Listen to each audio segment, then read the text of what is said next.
Stone, Health Educator for the Township of Montclair. Today I'm going to talk to you all about a pretty important issue, tick and mosquito-borne illness. It's the summer, it's about that time we want to go outside and enjoy the warmer weather, but unfortunately we have to deal with ticks and mosquitoes, and this year it's being forecasted that it's going to be even worse because we had a milder winter. So that means that as far as like ticks go, the rodents that they feed on, they were more active, so they are able to feed on them, and unfortunately it's going to be like a population explosion. So that's the reason why I'm doing this program, because it's so important. And these are some things that I'm going to talk about. Ticks and tick-borne illness. I'm going to go over, I know everybody knows what a tick is, but I'm going to go a little bit more in depth. Mosquito and mosquito-borne illnesses. Right now, the big one that everybody's talking about is Zika virus, so I'm going to talk a lot more about Zika virus in this presentation. And then as far as tick-borne illnesses, I'm going to talk about Lyme disease because we have a lot of Lyme cases in the state of New Jersey. And then I'm going to talk about some habitat source reduction strategies, and that's going to be really helpful for preventing mosquitoes. Some personal protective measures are going to be really simple, and then I'll be able to take any questions at the end.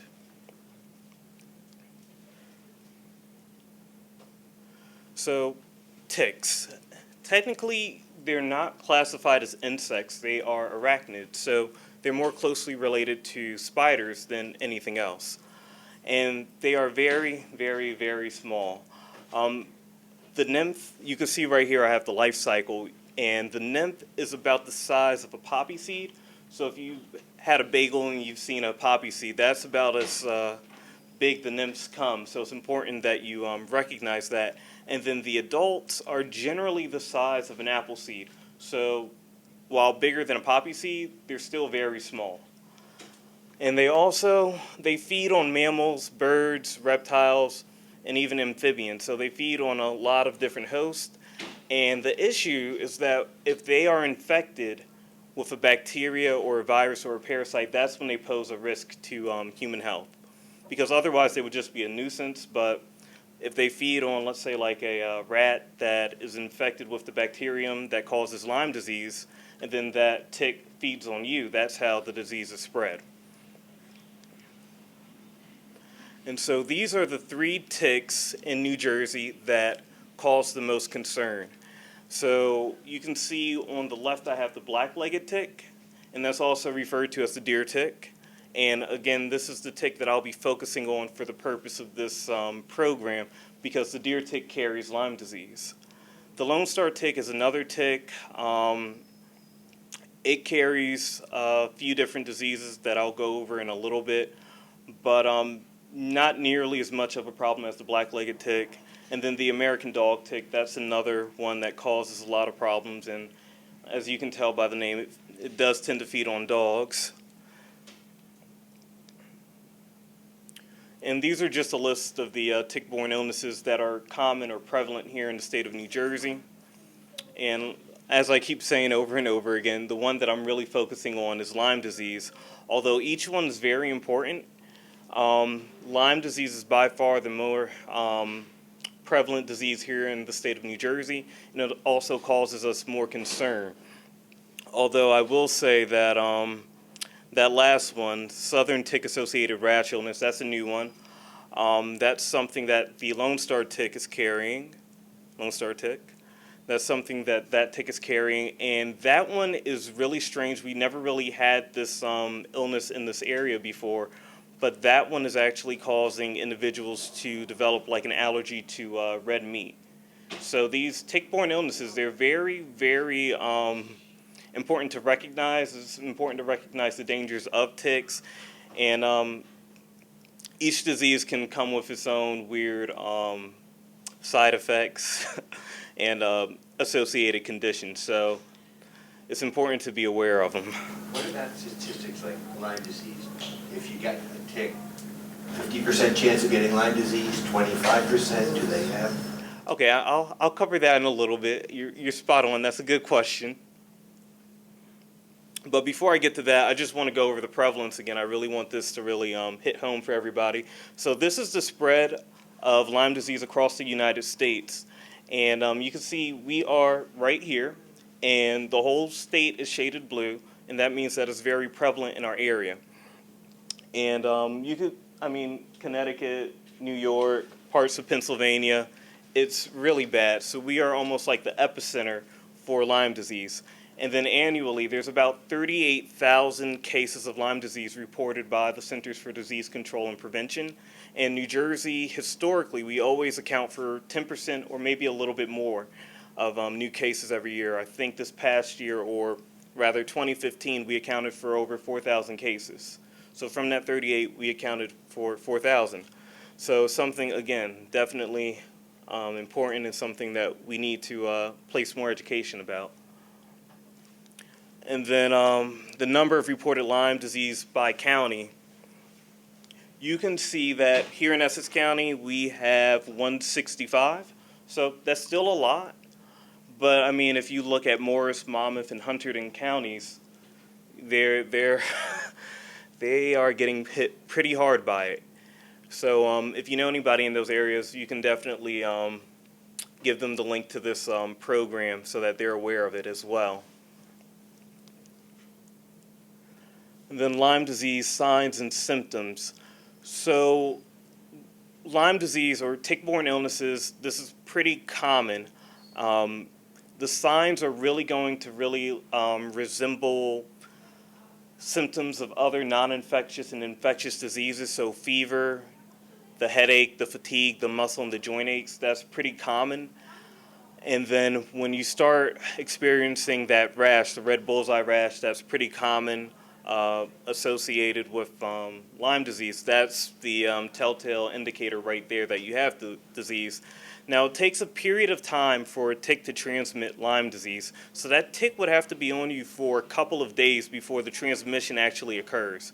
So if you're outside, you get a tick on you, and it bites you, it's not at that moment that the tick is going to transmit Lyme disease. It's more so over a period of time, over the course of days, that the Lyme disease is actually transferred. So the longer that tick is on your person, the greater chance of you contracting Lyme disease is. And I hope that answers your question. Well, no, if I have a bite from a Lyme disease, 50% of the ticks have Lyme disease? Now that, or 25 or what? now that we don't know as far as how many ticks would actually carry it. Right. We don't know.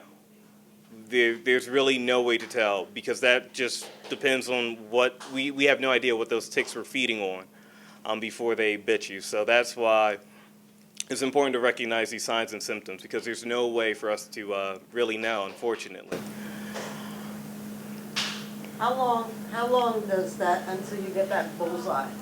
Is it up to 30 days? It can be. It can really be anywhere between 3 days after the bite to 30 days after the tick bite. So you get bit, you remove the tick, and 3 to 30 days later it can happen. And then if left untreated, Lyme disease can cause arthritis, facial palsy, intermittent pain in tendons, muscles, joints, bones, heart palpitations, episodes of dizziness, inflammation of the brain and spinal cord, and nerve pain, and troubles with short-term memory. And this is generally if the disease is left untreated. And one of the issues that is associated with Lyme disease is that it's vastly underreported. So individuals may get these signs and symptoms minus the rash, and they may think that, they're feeling under the weather, so it's not reported. And then months after that tick bite, that's when they start developing these conditions. So it's important that if you do recognize any of these symptoms, if you've been out in the woods and you're bit and you find out that you have a tick on you, it's been on you for about 2 days, and you start seeing some of these symptoms, especially that rash, you need to go see your medical provider immediately and have that conversation and see if you can get tested for Lyme disease. And even one of them would indicate.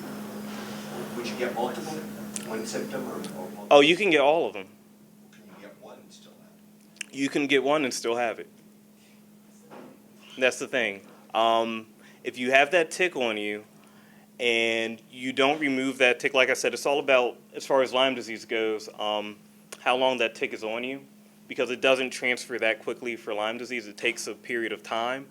So if you went out, let's say, to like Eagle Rock and you did a run, or you were in the trails or doing something, and 2 days later you check yourself and you see that you have a tick on you, well, you can kind of guesstimate that that tick has been on you for about 48 hours. So you're really at risk for Lyme disease.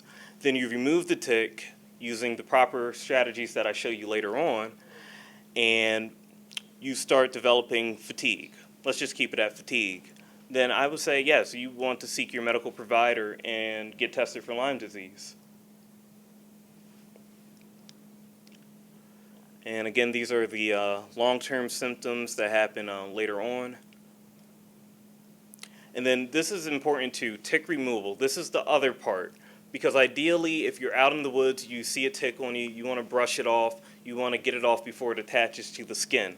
So if the tick does in fact bite you, what you want to do is use a pair of fine-tip tweezers to grasp the tick as close to the skin as possible.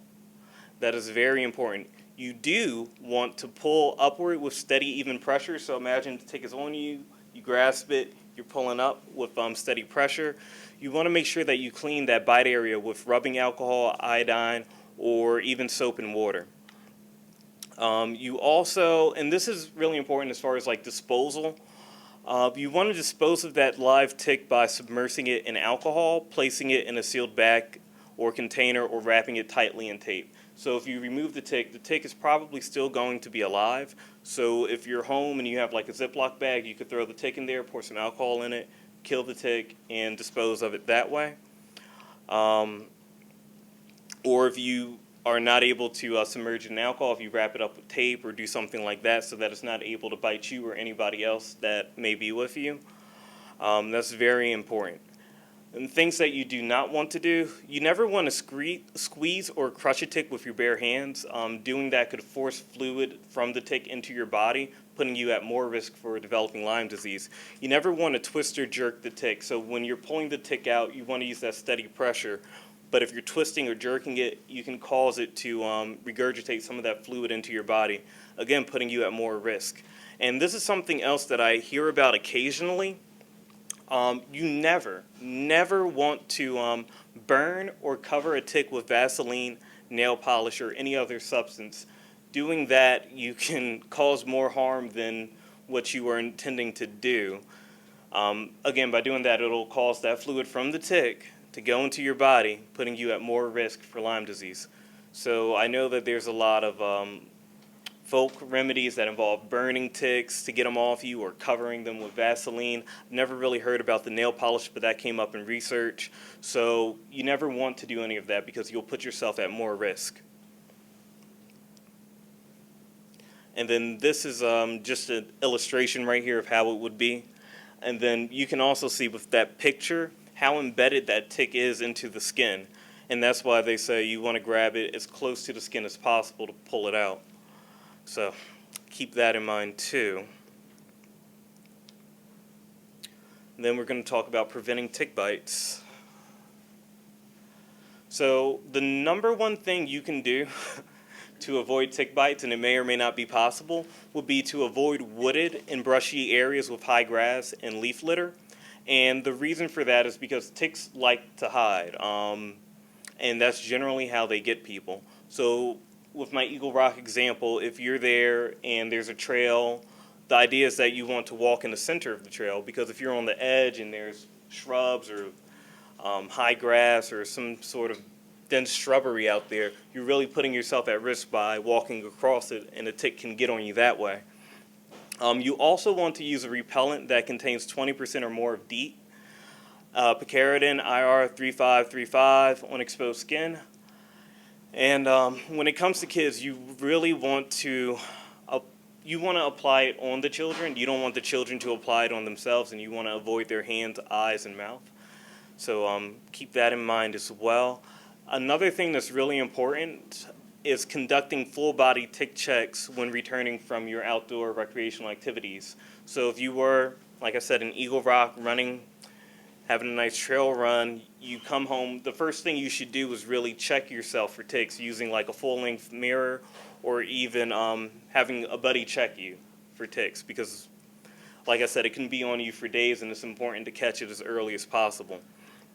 And it's especially important for parents who have kids that maybe at a summer camp or playing some sort of sport over the summer in a park or in a grassy area, that they check their kids for ticks. Is very important, because ticks can find a lot of places to hide, and kids may not check themselves like they should. So it's important for parents to do it. So under the arms, in and around the ears, the belly button, really the hot spots, that's where they tend to hide, especially the waist and the groin.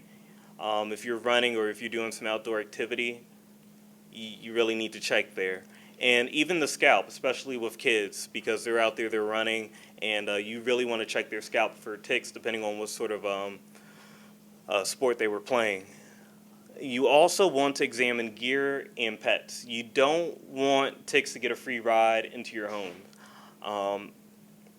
Now, as far as pets go, if you have dogs, you want to make sure that they have their flea collars, they're getting properly groomed, that sort of thing, because a tick can hop on a dog, and if your pet comes in and out of your home as it pleases, then they can attract ticks into your home. And one of our interns, he told me that he had a tick in his home, and it got a free ride into his home. So you really want to make sure that you're keeping those pets in line and checking them for ticks before it becomes a problem. Another strategy would be... Yeah, my neighbors, I was just petting the dog when I was at their house, and it's a couple years back, and I felt, they realized a tick, and then I got it, and I said, oh, this, but I took it with my hand and took it off. Then I felt another one. You know, I really didn't know these precautions. I can't even remember what I did, but I felt it was really hard, and I picked it up. So, yeah, that's exactly how it happens, and I'm glad you were able to get it off before it attached. So, yes, it's very, very important to keep track of your pets, or if you're with somebody and they have pets, you want to let them know that, hey, you need to check your pet for ticks. It's very important. Wearing longer, lighter clothing. So if you are, again, in Eagle Rock, you're running around, you want to wear longer clothing to cover your extremities to prevent tick bites. And then the reason why they're recommending lighter colored clothing is so that you can identify the ticks. So if you're wearing like a light blue or a white shirt or something yellow, and you see the tick on you, you can brush it off so it doesn't try to crawl and get under your clothing. So that's why they recommend lighter colored clothing too. So keep that in mind, especially if you do things in the park, or you're just doing things in grassy areas that could put you at risk for tick bites. And then this is another good strategy too, something I just heard about when I was researching this. Putting your clothes in the dryer on high heat for 10 minutes when you come in from outdoor activities. And if you do that, that's a sure way to kill any ticks that may be on your clothing. Because again, you don't want the ticks to get a free ride into your home. So if you are exercising or you're doing something outside, then you can put your clothes on high heat in the dryer for 10 minutes. And that'll kill any ticks that are on dry clothing after you come indoors. Because if you put your clothes, let's say, in the wash, the ticks may not die. If you put your clothes in the wash, they won't die. So that's a sure way for them to ensure that you kill them, so that they don't risk, so you don't have the risk of them biting you.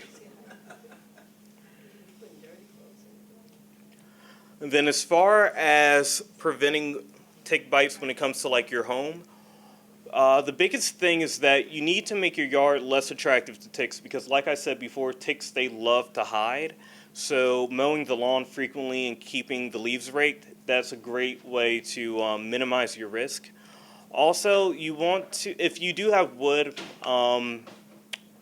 in your backyard, you want to make sure that you stack it in a neat manner in a dry place, just to prevent rodents, because like I said, they like to feed on rodents. So if there's a rodent that's infected and they're hanging around that wood. Then the tick comes, it bites, then it could bite you.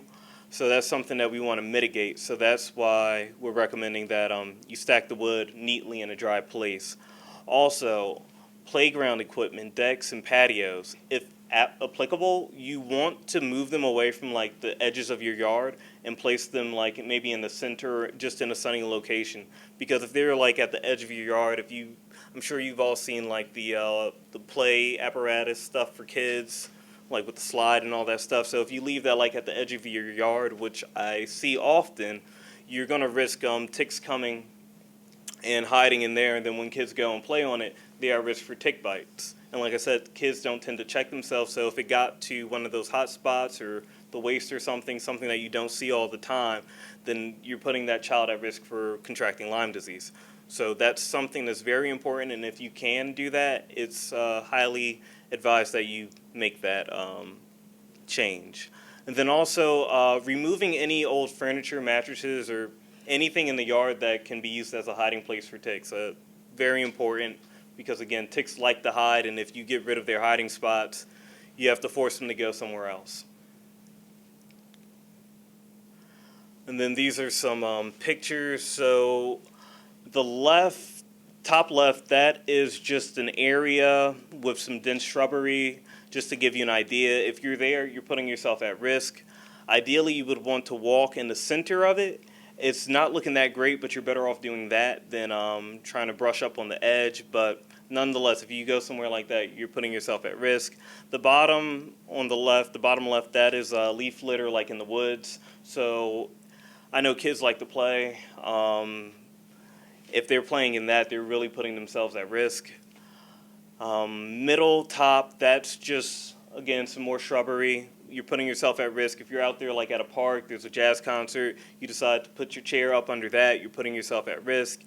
Bottom, middle, that's just leaf litter, residential area. Kids may like to hide in it, not a good idea, but again, they're putting themselves at risk. And then right here is just an idea of what properly maintained shrubbery around the home would look like. The lawn is well maintained, and then right here we have the individual spraying himself to protect himself from tick bites. So that's the general idea when it comes to preventing ticks. So he's spraying it right on his clothes? Yes, you can actually spray it on your clothing or exposed skin. I recommend both. Some people will even say spraying it on your shoes if you're going somewhere that you know is highly tick infested. So preventing them from even attaching or latching onto your clothing would be a great idea. So next. Some of the lawn services are suggesting some kind of something they'll put down on your grass. You know anything about that? I've heard about it. I've heard about like having your lawn like tick-proof and all that other stuff.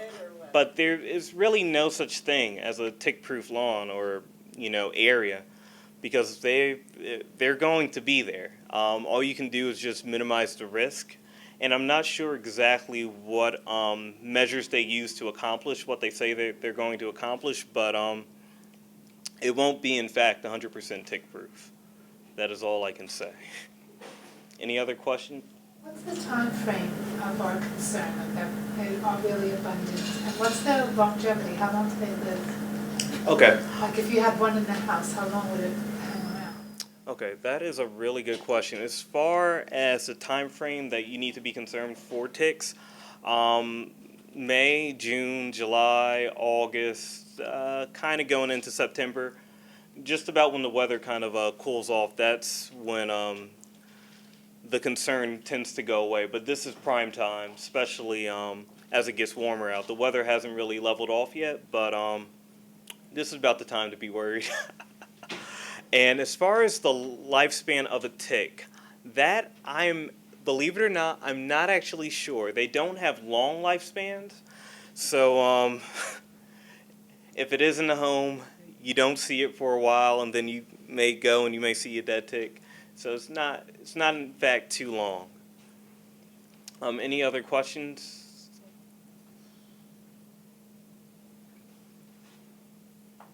Okay. So going into mosquitoes and mosquito-borne illnesses.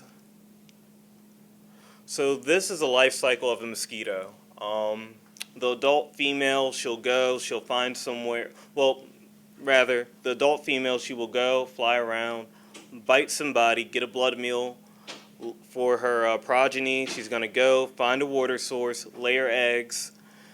Those eggs are going to hatch, they're going to become larvae, and then after they become larvae, they're going to become a pupa. Then after that, they're going to start that life cycle all over again.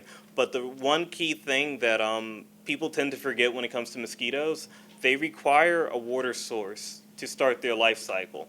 That is very important, and I'm going to talk about that a little bit more towards the end of this program. And so in New Jersey, we have about 63 species of mosquitoes, believe it or not. So that's a lot of mosquitoes. Worldwide, there's about 2,600, and then in the U.S., there's about 160. Now, the thing is with those 63 species of mosquitoes, most of them are harmless.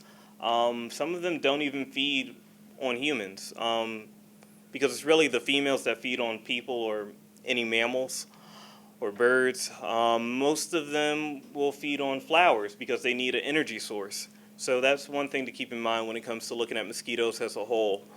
And then as far as mosquito-borne viruses or illnesses that you have to worry about, these are them right here. I'm sure everybody remembers when West Nile was very, very, very worrisome here in this area. St. Louis encephalitis and Eastern equine encephalitis, those two are some issues. While rare, they pose some serious health risk, and they can cause a lot of issues. And then, of course, Zika virus. But the one thing I'll say about Zika virus, we don't have any locally transmitted cases here in the state of New Jersey. Exactly. So as far as the risk from a mosquito, I'm going to cover that a little bit more in the next slide, but I wanted to make that clear because we do have local transmission of these three right here. And so this is Aedes albopictus.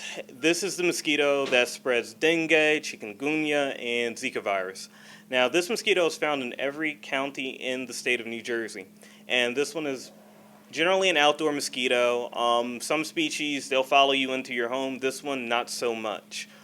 It's an aggressive biter, bites people, bites animals, and it prefers, well, actually, it has no preference. It will go for natural or artificial breeding habitats. And I'm going to cover the breeding habitats a little bit more. But it's important to point out that while this mosquito can potentially transmit Zika virus, this mosquito has not transmitted Zika virus.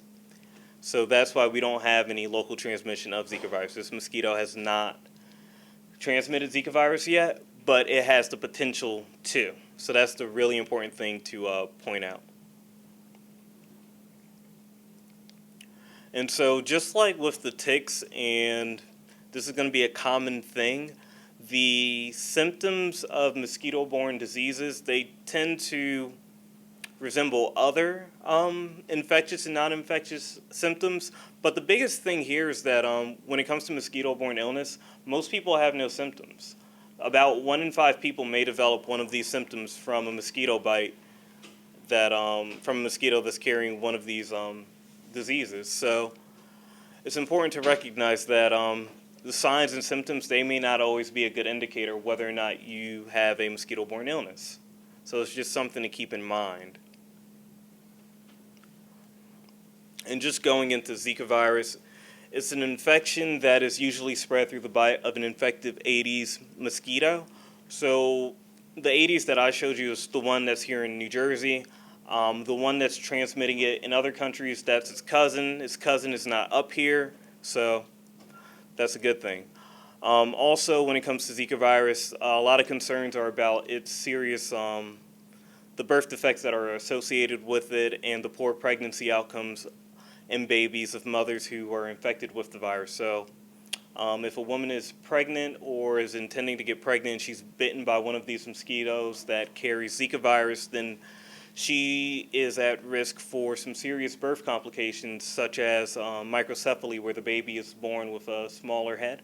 So that's something to keep in mind. And with these outbreaks, they tend to occur in tropical places, so that's why it was really prevalent in Africa, Southeast Asia, the Pacific Islands, before it got to South America. And so this is a world map that the Centers for Disease Control is using now to show everyone the travel-associated risk of Zika virus. So you can see, like I said, Africa, there's a high risk there depending on what country you're going to. South America, very, very, very high risk. Central America, very high risk. Now, Texas and Florida, well, you can see the United States, we have a purple outline or purple border because we do have active Zika cases. Mostly travel associated. Like I said, people will go to, let's say, Brazil. They'll come back, they have the virus, they go to their provider requests a test, the local health department approves it for them to get the test, and it comes back, and that's how we track those cases. You see the borders around Texas and Florida specifically because there are areas in Texas and Florida where local transmission is happening. So if individuals are traveling to a certain part of Texas where that transmission is going on, they're going to be advised that, hey, if you are pregnant, if you are intending to become pregnant, if you have a spouse, be mindful because you are putting yourself at risk for Zika virus and potentially having those serious birth complications. And then this map cuts off here, but there's also places in Asia where the risk is very high as well. And then transmission. Now, it's primarily spread through the mosquito. It can be spread through a contaminated blood transfusion. They found this out because in Brazil, they weren't really monitoring the transfusions, the process behind how people get their transfusions and donate blood. So they found out that the virus can survive like that. It's also sexually transmitted. This is the only mosquito-borne illness that is sexually transmitted. So that's another reason why public health officials are very concerned about it, because it can be transmitted sexually. And this is the only mosquito-borne illness that we've seen this. And then during pregnancy, from birth, from the woman to the child, and that's generally in the form of the microcephaly. In terms of symptoms, like I said before, about 20% of people develop symptoms. And when it comes to Zika virus, one symptom that is really associated with it is the conjunctivitis, the pink eye.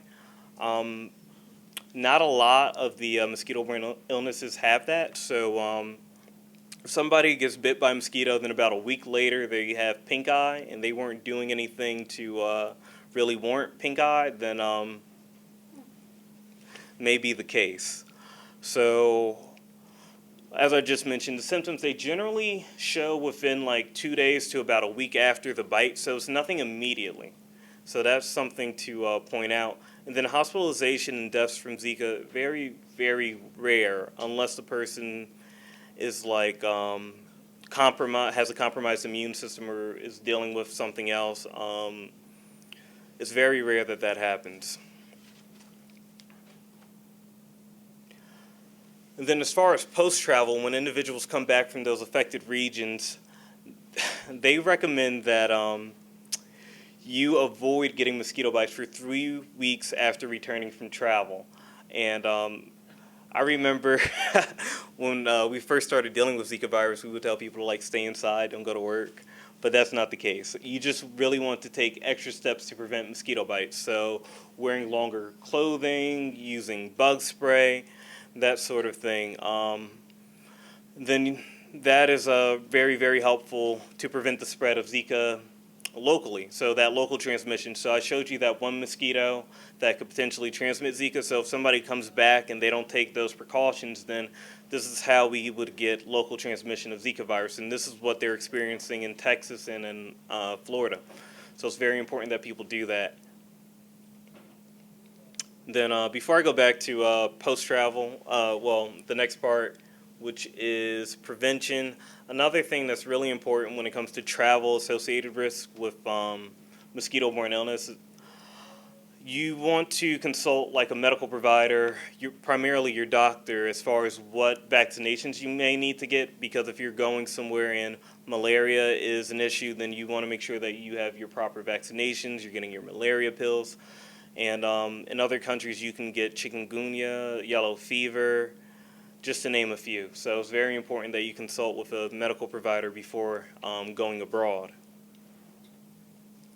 Then as far as preventing mosquitoes, I love this little illustration because it shows you all the different hiding places for mosquitoes, rather the breeding ground. So you're looking at this and you're probably saying, well, I mean, okay, the kiddie pool, that's probably about it, right? But no, there's a lot more. So this is just a little diagram of what can be a potential habitat for a mosquito to lay its eggs and create a bunch of problems. And actually, I have a cup of water right there. I don't know if everybody can see it. I'll just go over and grab it. And if you have something like this, like just outside, if somebody littered like in front of your home, or if you had a cookout or something and somebody left this and it rained the next day, this is the amount of water that you need to start breeding mosquitoes. So it doesn't take a lot of water. This is all you need right here. So something to really keep in mind when it comes to eliminating breeding sources for mosquitoes.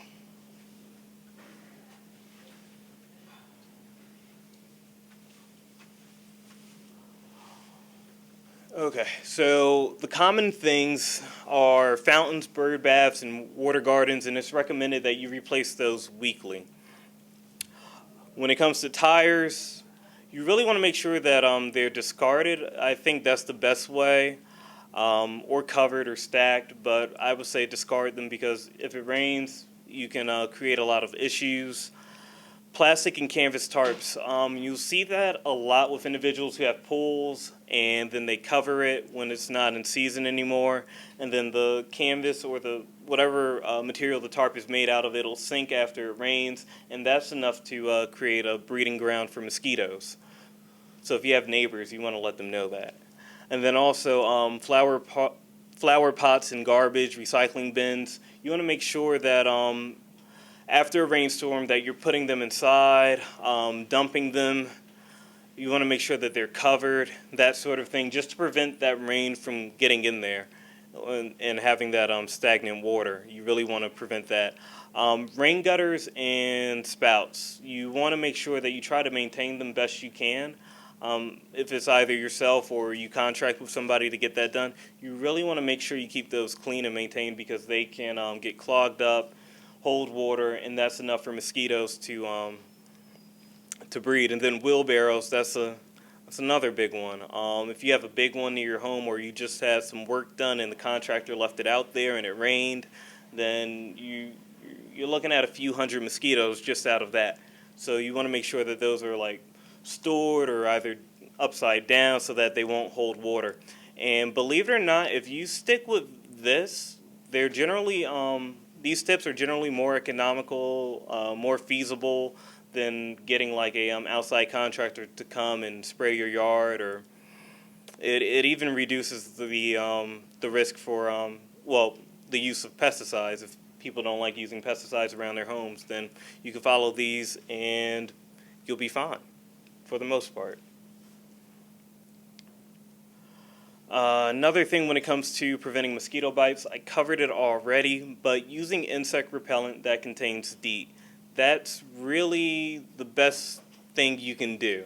You just want to make sure it's EPA registered, and there's a little,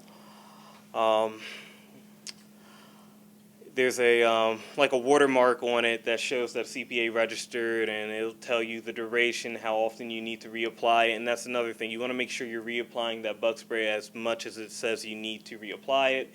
Now, if you're out and you're doing some sort of like activity, like you're running or you're doing trail walking, you're sweating, you want to reapply it as you need to. Keep covered, wearing that longer clothing, preventing bites.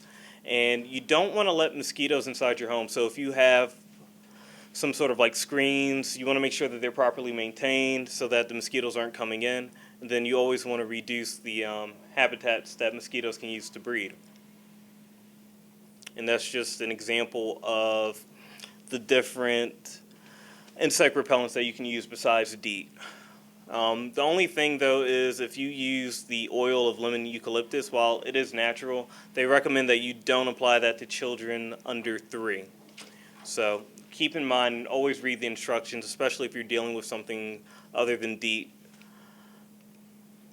And then these are some more examples of breeding grounds for mosquitoes. And as far as resources, a really good resource, and it's at the top of my list, is the Essex County Mosquito Control. They're under Environmental Affairs. That's their website. And if you go on their website, they have a bunch of information on mosquitoes, strategies to get rid of mosquitoes. And then they also do site inspections, and they'll go out. If you fill out the form, they'll go out to your home or wherever the reported place is. They'll do an inspection, and then they will apply pesticide as necessary. They also do the aerial sprays and the van sprays. So they're very active when it comes to preventing mosquitoes. And then, of course, you can always check out our website, the Montclair Department of Health and Human Services. There's a lot of information we put up. The state of New Jersey also has a lot of resources when it comes to preventing tick and mosquito bites because, like I said, when it comes to Lyme disease, we are like top 10. And we have our own risk when it comes to mosquito-borne illness, especially with West Nile and the encephalitis viruses, which cause brain swelling, if I didn't say that already. And then the State Department of Environmental Protection, they're very helpful when it comes to the whole mosquito control part. So for Zika virus, we were working very, very closely with the environmental guys because they were helpful, and we were talking about the actual disease, so it really came together quite nicely. Excuse me, are they doing aerial sprays over Montclair? They do them, I'm not exactly sure where they do them. They do tend to do that, but I'll have to get back to you. I'll have to give you my card, and I'll be able to better answer that. But they tend to give out warnings of when and where they're going to do the aerial sprays. Okay, well, we did post one on our website as we get them, or even if you go on the Essex County website, they tend to put up like an advisory towards the top of the web page, and they'll say when the mosquito control individuals are going out there and doing the sprays. You have to be checking the website all the time. Yeah, I know. Can't they do alerts? Yeah, can't they do further things? Okay, we can look into that. We can look into that. It's definitely something that residents should be alerted about. So we'll tie into the county and make sure that it gets out there as necessary. That would be appreciated. No problem. And this is a mosquito habitat checklist. I have those out there printed out in case you want to grab a few. And that just covers everything that I talked about, the potential breeding site and what you can do to mitigate that risk. And then this is a brochure on Zika virus. It talks about what the virus is, the symptoms, how it's transmitted, the complications that can occur during pregnancy, and other ways you can protect yourself from mosquito bites. And I have those back there as well in case you want to hand those out or give them to individuals that you know may be traveling this summer. And then these are just a few of the resources. One thing I will say when it comes to ticks, Tick Encounter is a great website. There's a lot of information on all the different ticks, and they go over the tick-borne illnesses that I didn't really talk about too much because I was focusing on Lyme disease, but they offer a lot of information on ticks and tick-borne illnesses and some great strategies to prevent tick bites.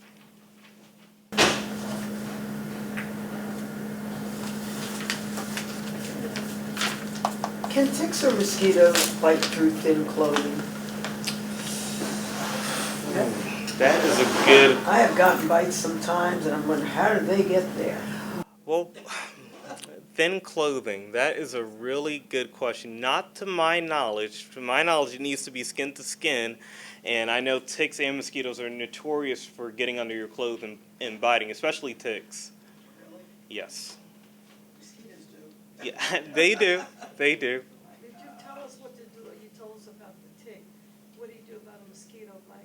Did you mention? Mosquito bites, I did not talk about that. I'm glad you brought that up. When it comes to mosquitoes, the idea is that you do not smash it. You don't want to do that because if it's about to bite you, especially if it's carrying like a mosquito-borne illness, then you're smashing it into your skin. So that mouth part is going to go in you regardless, and that's what you kind of want to prevent. So they recommend that you do this kind of motion to get a mosquito off you, which may not help too much. If they don't fly back and What bite happens you. once they bitten you, you'll see the little, what do you put, Benadryl? You could do Benadryl. You really you want to clean the area with some sort of like rubbing alcohol or soap and water, and then eventually it tends to go away. Any other questions? Yeah. Yes, ma'am. So how do the ticks move around? Are they always on a carrier, like a deer, is what most people think of? That's actually that's a really good question. Like the deer, just as you would imagine it in your mind, they will literally hop on a deer. Well, not literally hop, but they'll attach to a deer, and when that deer goes around and it grazes and it goes to your house and it starts grazing on your lawn, that tick will hop off, and that's how they get a ride from place to place. So then they also get around on mice and wild turkeys and squirrels and chipmunks. Yes. Really, they can get a ride on anything. That's why I was trying to make it clear, especially like with pets, because a lot of people don't think about that. But pets are a sure way to get into your home, especially for So ticks. that's a misnomer to call them deer ticks. Yes. Yes, it is. Well, why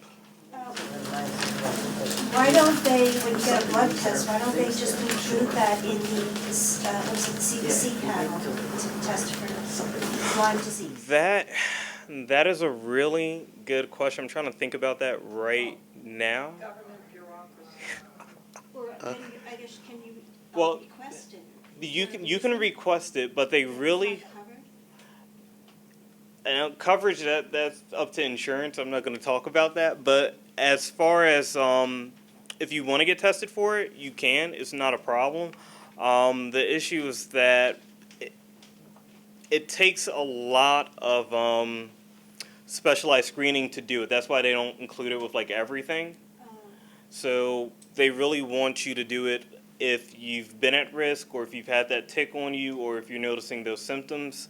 That's when they want you to go get tested and go through everything, because it could come up as a false positive or a false negative. So you really want to make sure that you're going there with the proper reasoning behind it. So if I could just follow up on that, so let's say you didn't know you had a tick on you, and you don't decide to get tested until a year or two later. Is there anything that can be done, or you're already going to start having those long-term symptoms? Now, that's another issue. Like I said, Lyme disease is underreported, and that's the exact reason why. Because people will get the tick, and even if they don't see the tick or they don't even think about it, they may experience those symptoms in the beginning, but like I said, that's kind of resembles other infectious and non-infectious diseases, so you kind of sleep on it. But if it's like a year later and you're starting to develop some of those symptoms and signs, then there's really nothing that you can do, because what they do is if they catch Lyme disease early enough, they treat it with a series of antibiotics. So if it's later on, there's nothing really they can do besides provide you management and quality of life techniques. And those things are really debilitating. I work with a couple of people, and they're really young. They just started working, and they used to come in and like complain about their health, and a lot of us kind of looked at them, and they had to stop working early, couldn't work. 2 people worked at the job with me, but not unable to work. Yeah. I know. Quality of life was ruined. Yes. Yeah. Yes, ma'am. The last tick that you spoke about, the southern one, which Mhm. doesn't really give you Lyme's but gives you that potential Yes. allergic reaction to meat. I caught a show, I think it was probably on NPR about a few days ago, And it was my understanding that the person who was being interviewed said that that tick was unique and that that tick will come toward you. In terms of it doesn't really need to be carried by anything. So it will basically come toward human, I don't know, it's sensing our hormones or whatever we're giving off. So that was very unusual. You know, usually we think that the tick has to come, you know, we have to go and it has to find us. This group is now coming toward a human just because it's sensing the human. Whoa. Is that, have you come? Now, that is interesting. When it comes, because that's carried by the Lone Star tick, and all insects, arachnids in the case of ticks, they all have their own little qualities when it comes to their behavior. I'm not exactly sure as far as how aggressive the Lone Star tick is. That just may, in fact, be true. So, yeah, I can't really say for sure that that is the case. But it could be like mosquitoes. The reason why mosquitoes tend to feed on us is because they can they can see the carbon dioxide. That's what attracts them. So when you exhale, That's what they were saying. They would be following the exhalation. then that's entirely possible. But I can't give 100% answer. But but I can follow up with you about that because that does seem interesting. Because that's one thing that you don't want to get. Correct. If you don't get tested right away, you don't suspect it, and you get tested years later, can they diagnose Lyme disease? Yeah. Well, they can. They can, but it may be a little tough because it may resemble something else, another infectious or non-infectious disease, but they can. I hear different opinions about the citronella candles. Some people put them like right under the picnic table by your feet. Some people say, no, you put them someplace else because that's where the mosquitoes will go. And some will say it doesn't work. So that's it if they don't work. When it comes to the effectiveness of things like that, no, no. It's a waste of money. No, that's another thing. That is true. The attractiveness you are to mosquitoes, it's different person to person. That is true. And an outdoor fan works. What? An outdoor fan. Oh, yes, that's right. Because they can't. Yeah, put a fan on your deck or whatever, and supposedly that'll keep them away. Thank you for reminding And me. basil, they say. I don't know about Basil? Basil, yes. I've heard about lemongrass. Yeah, lemongrass and eucalyptus. I just printed out a, like a homeopathy, lemongrass oils, eucalyptus oil, and a sprig of rosemary, and you put that, light a candle, and that's supposed to keep the mosquitoes away. What about lavender? Is that? Lavender, I've never. I haven't heard Lavender, that. but then some. I work with essential oils, with doTERRA essential oils. I have the distribution. But basically, we're using lemongrass and eucalyptus heavily. And I was just showing Jill, there's another spray that they have called Terra Shield. It's a group of oils put together, but not lavender. Lavender is very sweet and will bring mosquitoes and things towards you. Yeah. Very calming, so you might not mind if they're coming toward you. But yes, especially with the lemon and the eucalyptus, that's what the CDC recommends as a natural alternative. So thumbs up for that. Any other questions, concerns, comments? Thank you. Well, thank you so much for having me. Thank you for listening to me. I will say that in the back I have a sign-in sheet. That's just for if you want to write your name down, phone number, and email address. I'm the new health educator for the township, so I'm trying to come up with programming, the sort of programming you deserve and you would like to see here in Montclair. So I'd probably send out a survey with some ideas if you're interested. And then feel free to take any health literature. So thank you all so much. Thank you.